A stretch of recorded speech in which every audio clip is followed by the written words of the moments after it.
Well, good afternoon.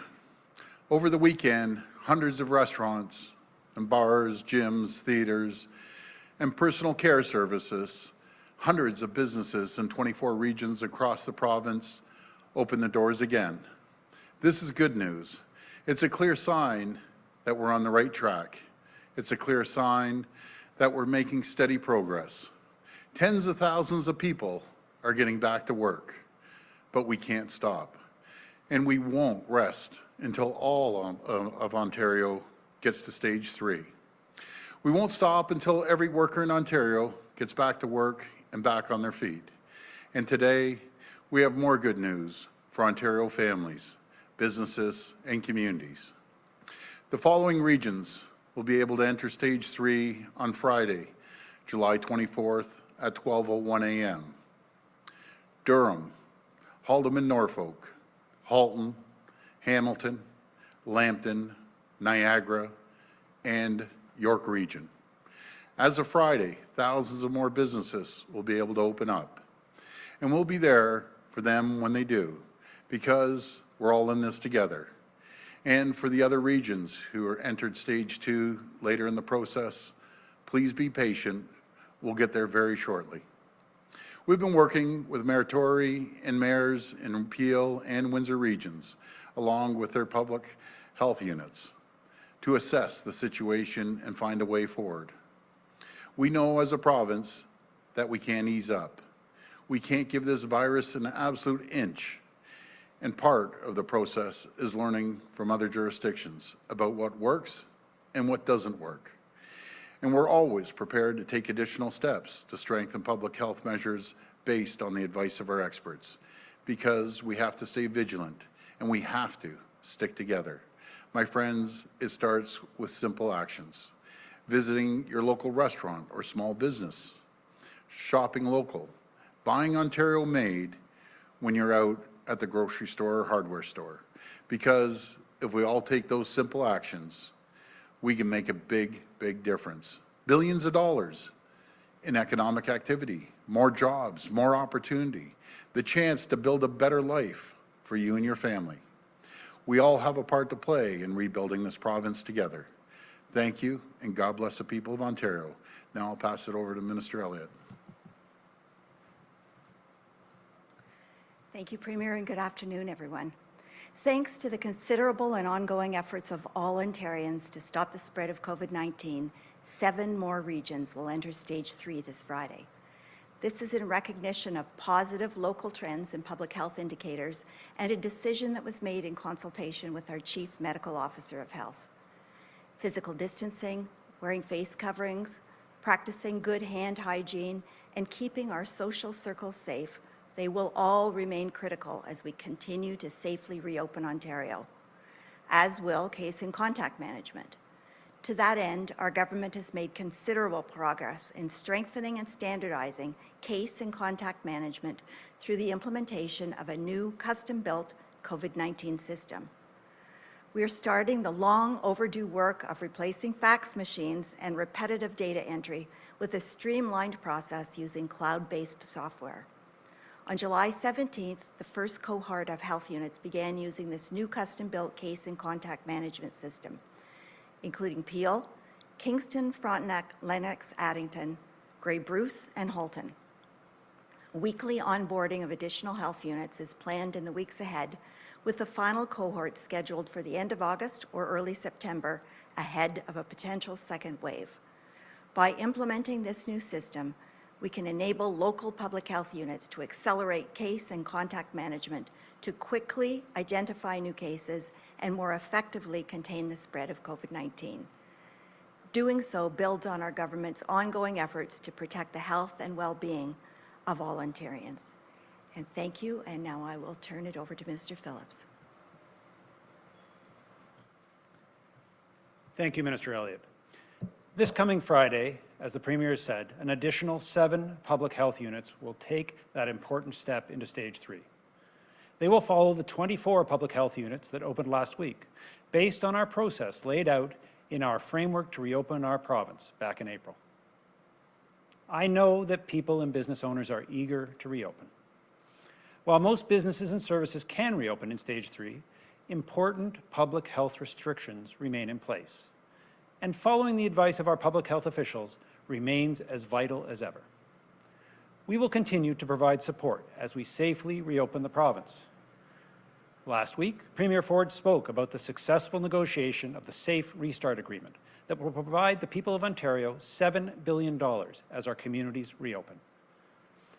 This support is important. Everybody is facing additional pressures as a result of COVID-19, and we look forward to providing more details in the days ahead. I was visiting businesses in my riding of Ajax over the weekend, and I have to say I was very impressed by how seriously these owners, like other business owners across Ontario, are taking the public health advice and how easy they made it for their customers to take precautions. They provided plenty of space to physically distance, offered PPE where appropriate, kept hand sanitizer by the door, and are taking all of the other appropriate precautions recommended by our public health professionals.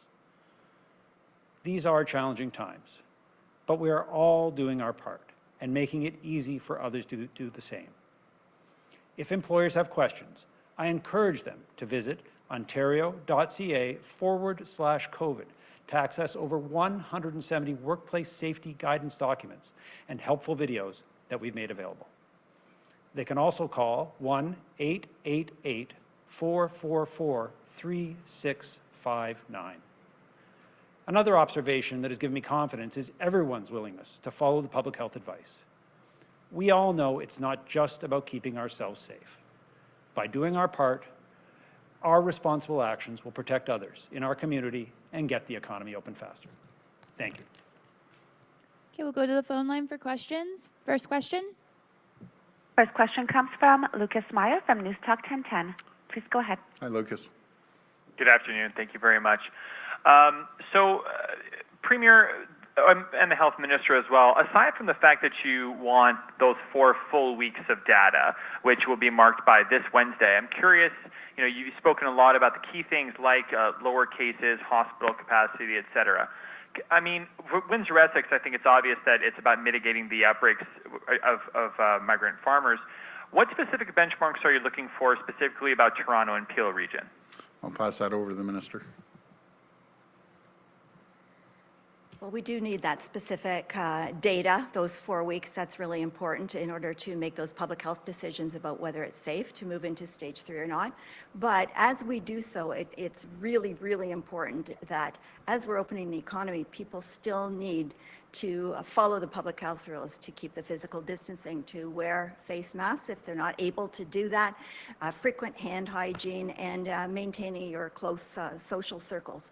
All of that's important, but we need to make sure that we follow all these guidelines. We're going to continue to watch how things go in other areas, in the areas that have already opened to stage 3, and then we'll have to make changes if necessary. But we're also working with, for example, Mayor Tory and Dr. Davila.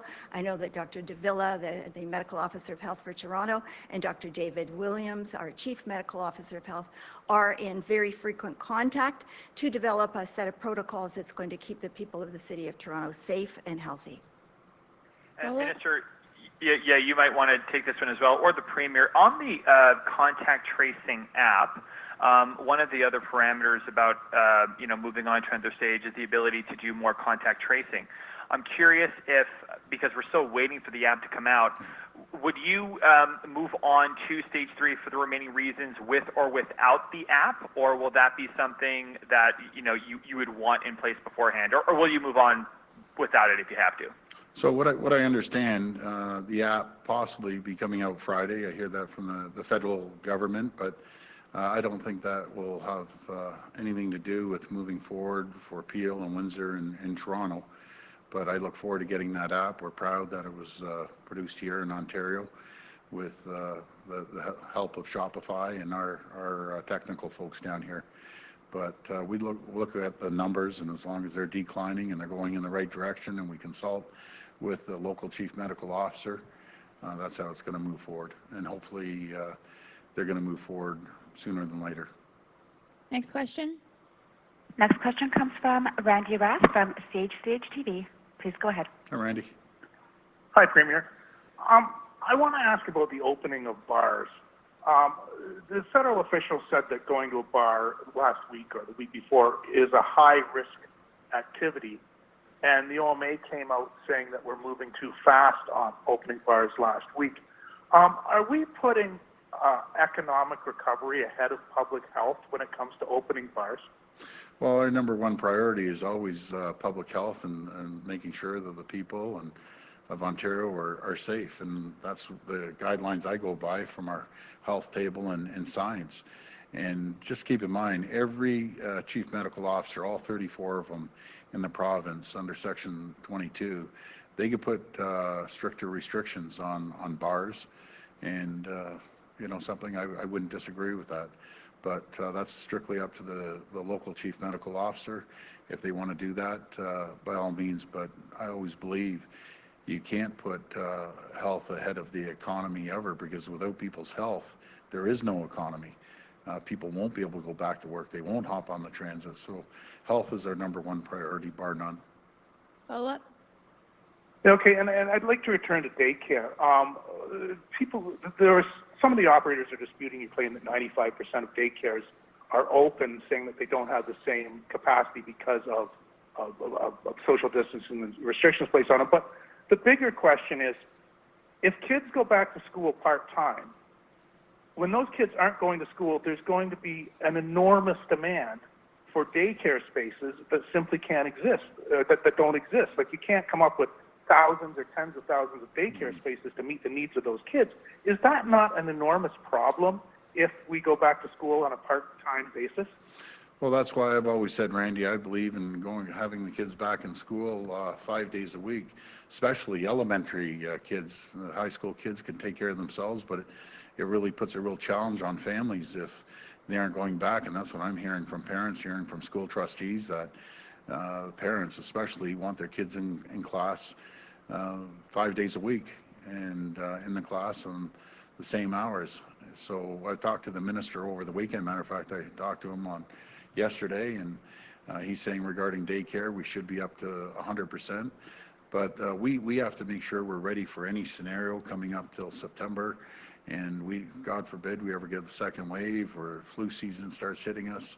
We just want to be prepared. But we're really taking the advice off the district school boards as well, along with our health teams. Next question. Next question comes from Cynthia Milligan from City News. Please go ahead. Hi, Cynthia. Hi, Premier.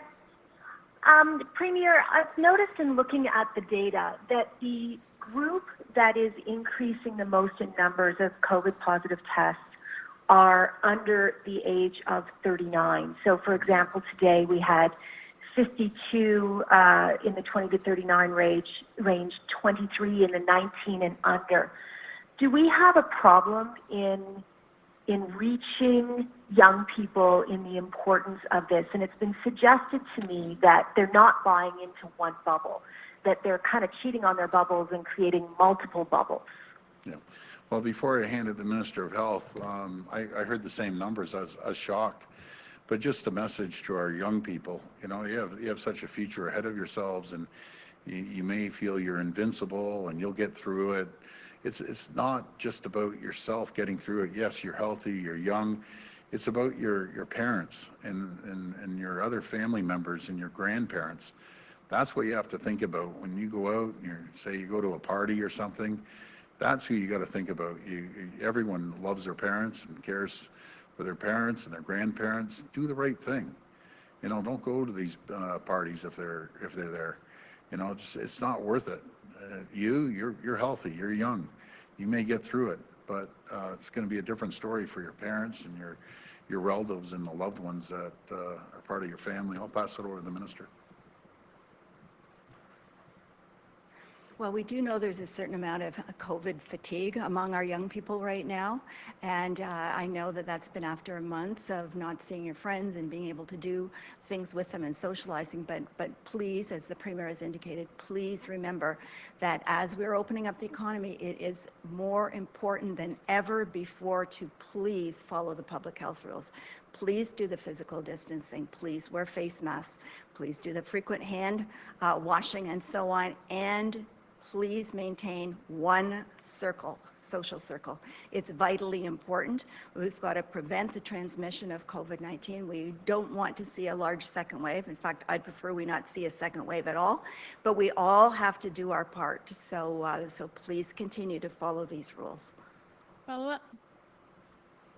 Thank you. And Premier, my follow for you, I hope you can answer this one. It's on the same lines, but would you think that perhaps strategically it might be a good idea to expand social bubbles so that younger people who are fatigued might stay in those bubbles if the emphasis was on the importance of maintaining a stronger bubble?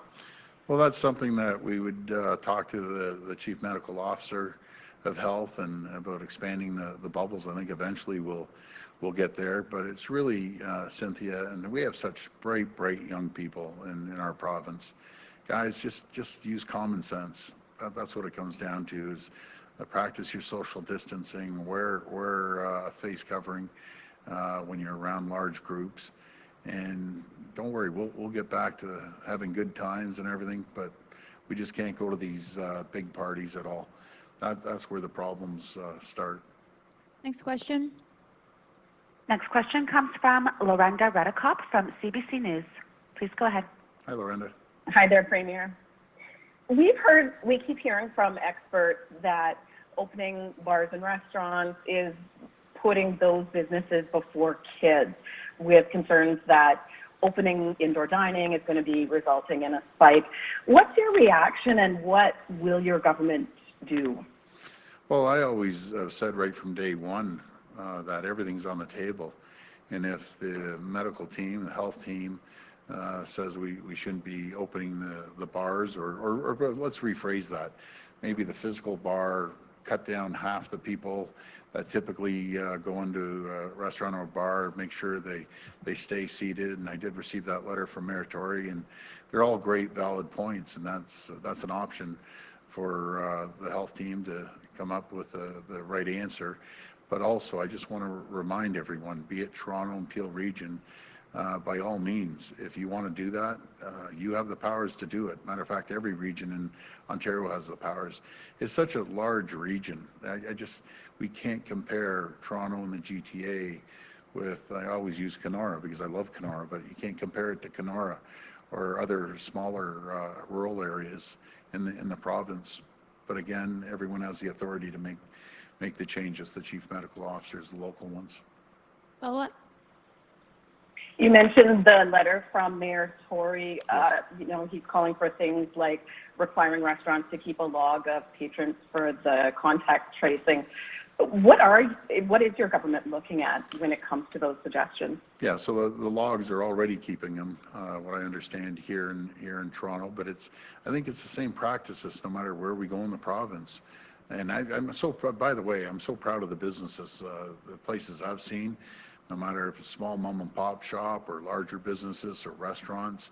Man, they're doing a great job, and everyone's pitching in. They're following the protocols from the chief medical officers, and I just want to thank them. Everyone's trying their hardest and doing their best. So again, I'd go back to making sure that you check with your chief medical officer, your local one, and follow the guidelines. We have 170 different guidelines over at the Ministry of Labor. So that's what I would do. And everyone's doing a really good job. But bars are an issue, we'll address that. Next question. Next question comes from Christina Tanalia from CP24. Please go ahead. Hi, Christina. Hi, Premier. Hope you're well. Actually, Lorenda addressed some of my questions. Do you have a question for Rod? He's sitting there back there lonely, Christina. Look, he's just itching to get up here. Throw him an economic question. Well, okay, actually, I have an economic question for you. When will you publicly announce the amounts that municipalities will receive from the federal government? I know you said last week that a decision would be made on the funding this week. So when will you announce it? When will we know more? And also, you were asked last week about how much, if anything, the province will be matching. There is the the guideline that there needs to be some amounts that are matched by the province. So how much will you match? You didn't say last week. Yeah, well, this is a great question for the Minister of Finance. This is right over the plate for you, Rod. Thank you, Premier, and thanks for the question. So it did take about 6 weeks to negotiate under the Premier's leadership and the other premiers these arrangements with the federal government, the $19 billion deal that was inked last week. So it is going to take us a few days to work our way through the exact nature of how that's going to be distributed. Of course, there's funds related to municipalities, transit, as well as other important areas. So in the days ahead, we'll have more information on that. We have had a great relationship working with our 444 municipal partners. They've been great advocates for this, and I think led by the Premier, our government has said we're going to make sure that we work with them to make sure that they have the tools. So that'll be in the days ahead, but there'll be more to follow later in the week. Okay, thank you, Minister. Premier, my follow-up is NDP leader Andrea Horwath is calling on your government to conduct an independent preparedness review of the government's response to COVID-19 and, of course, the readiness for a potential second wave.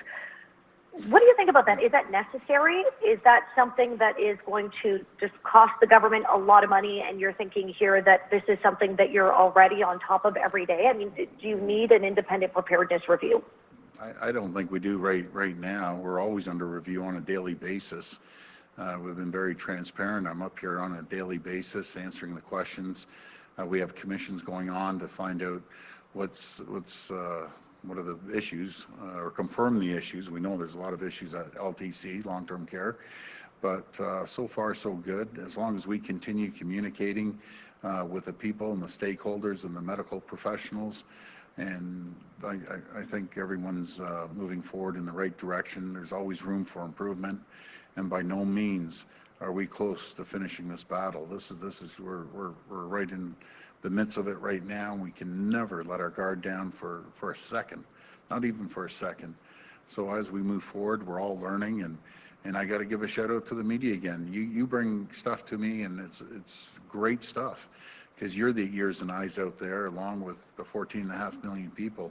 When my phone's ringing off the hook, they're the best ideas that come from folks like yourself, from people out there. And when I'm taking my tour, the only way you can really see firsthand what's going on is when I went down to Leamington and Kingsville and talked to the farmers and the mayors and just other regions. That's how you get the pulse of the people, by getting out there, not being stuck in this Queen's Park bubble that all you hear is other politicians. Talk to the real people out there. Listen to the real stories, the pain they're going through, businesses, the pain they're going through. That's how you get a real reality dose, by getting out there and talking to those folks. Next question.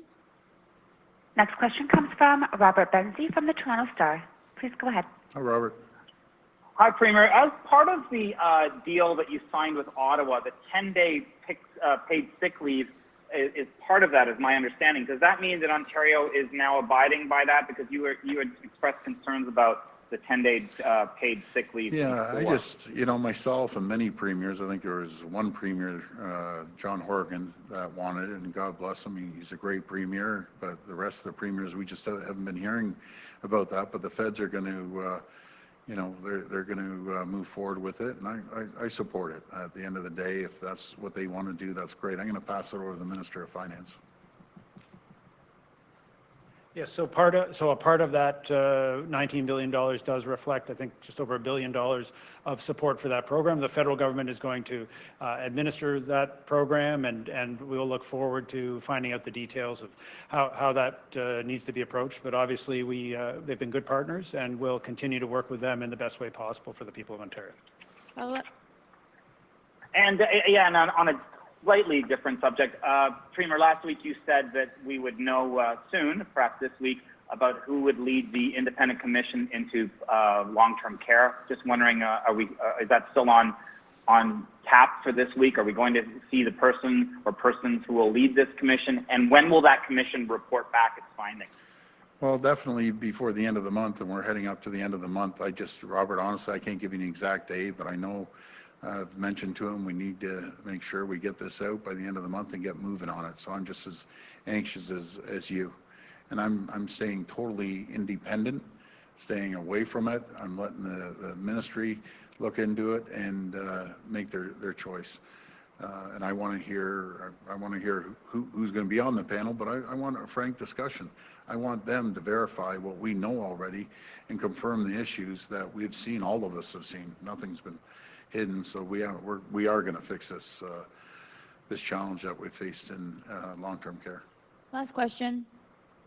Last question comes from Travis Danrush from Global News. Please go ahead. How you doing, Travis? Hi there, Premier. Good, thank you. So we're hearing from a lot of Ontario truckers that are nervous about going to the U.S., crossing the border because of the numbers down there. What would you say to those truckers, and is there anything that the province can do to help protect them since they do have to cross the border?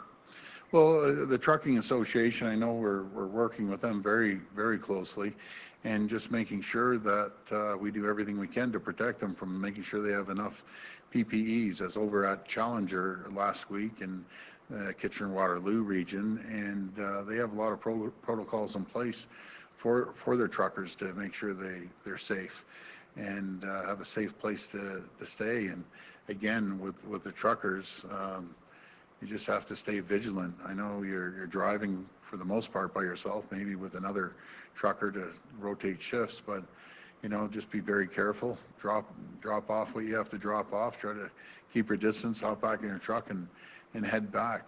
The economy would stop if we didn't have these truckers. They're amazing. Travis, I had the opportunity to meet some of these truckers and thank them personally for the great job that they're doing, and just amazing that what they've been doing all throughout this pandemic. Follow up. And Premier, Scarborough and Etobicoke North, which is your riding, are two areas of Toronto that have been struggling with case numbers for weeks now. I asked you this before, but what additional provincial resources specifically in those two areas are being put into them to help reduce the spread? And do you think Toronto Public Health is doing enough in those two regions of Toronto? I think all the public health folks are doing a lot, and I'm a big fan of Ms. DeVilla, Dr. DeVilla, I should say, and she's doing an incredible job. But we put mobile units out in Scarborough. We announced it. People were showing up. Same with the Etobicoke North. We also have a drive-in testing unit just off Highway 27, just right almost before Humber College, and people have been going through there. So I encourage everyone to go and get tested. A lot of those two communities, and obviously I'm in love with Etobicoke North, but these families, no fault of their own. There's multiple families in a dwelling. Times are tough, you know, everyone's sticking together and supporting each other. So that's one of the big issues is congregate living, and we'll do whatever it takes to help these folks. It's been getting better, but we aren't there yet. So we'll keep monitoring it. Thank you. Thank you, everyone. Thank you.